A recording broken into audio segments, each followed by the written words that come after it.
Bismillahirrahmanirrahim. Now we'll discuss saving and investment in large open economies. Although the model of a small open economy faces a fixed real interest rate, is appropriate for the studying many of the countries in the world. It isn't the right model to use for analyzing the world's major developed economies. The problem is that the significant changes in the saving and investment pattern of a major economy can and do affect the world real interest rate, which violates the assumption made for the small open economy that the world interest rate is fixed. Fortunately, we can readily adapt the analysis of the small open economy to the case of the large open economy, that is an economy large enough to affect the world real interest rate. To begin with, um, let's think of the world comprising only two large economies. First is the home or domestic economy. Second is the foreign economy. This is the home economy, saving investment, and this is the foreign economy. Uh, right, the equilibrium world real interest rate is R. Is the real interest rate at which the desired international lending by one country equal desired international borrowing by the other country. In the figure, when the world real interest rate is 5, right, desired international lending by the home country is 200. This is the lending portion, right? Um, uh, the difference between the national saving and desired investment, which is equal the foreign country desired international borrowing. This 200 lend to this country, which is below the saving and investment curve. You can see easily, right? Thus, 5% is the equilibrium world real interest rate. Equivalently, when the interest rate is 5%, the current account surplus of the home country equals the current account deficit of the foreign country. If this current rate changes from 5% to 6%, you can see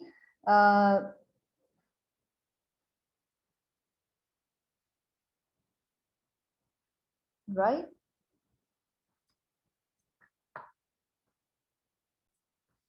Um, the desired national saving is 550.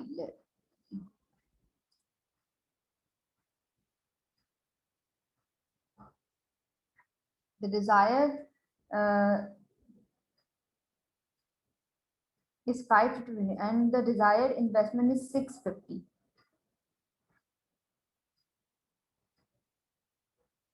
Right? Thus 650 you can calculate from here and 550 you can calculate from here, right?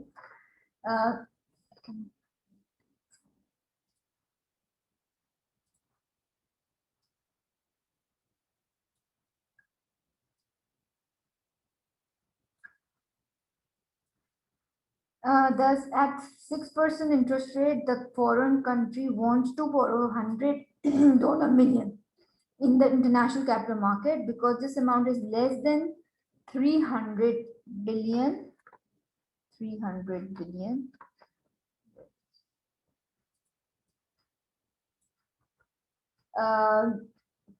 The home country wants to lend 6% is not the real interest rate that is consistent with the equilibrium in the international market. At a real interest rate of 6%, desired international lending exceeds desired international borrowing. So the equilibrium world real interest rate must be less than 6%.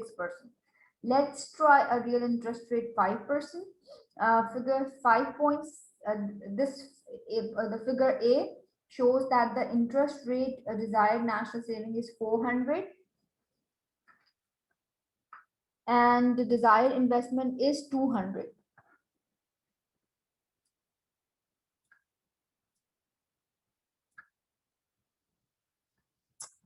In figure B, when the real interest rate is 5%, desired national saving in the foreign country is 500.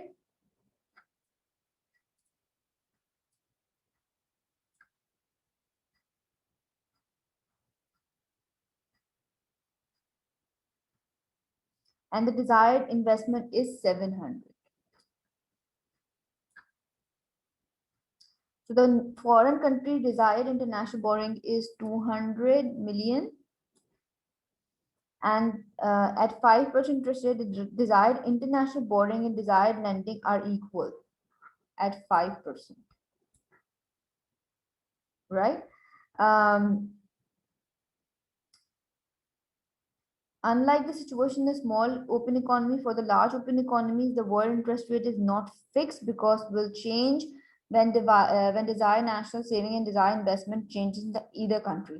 Generally, any factor that increase the desired national lending relative to desired international borrowing at the initial world real interest rate, the world real interest rate to fall. Similarly, a change that reduces desired international lending relative to desired international borrowing at the initial world rate interest rate will cause to the world real interest rate to rise.